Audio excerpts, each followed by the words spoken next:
Bir mijozim konsultatsiyaga yozildilar. Ularda pul bilan muammolar bor ekan. Har doim kelib turadigan pullar negadir oxirgi paytda kamayib ketganligi, har doim bo'ladigan klientlar oxirgi paytda kamayib ketganligini aytdilar. Ularning savollarini ishlab chiqqanimizda ularda qarzlari ko'payib ketgan, ya'ni tartibsiz olingan qarzlar. Biz qarz olganimizda biza bankdan yoki tanishlarimizdan qarz olmaymiz. O'zimizdan qarz olamiz. Bu nima degani?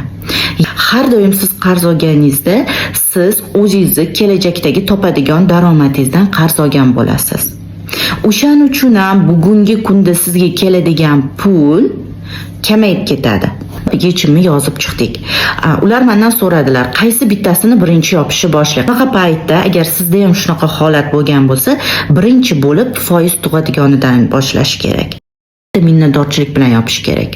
Agar sizda ham pul bilan muammolar, qarzdorlik bo'lsa, unda konsultatsiyaga yoziling. Hozirgi kunda konsultatsiyaga aksiya e'lon qilingan.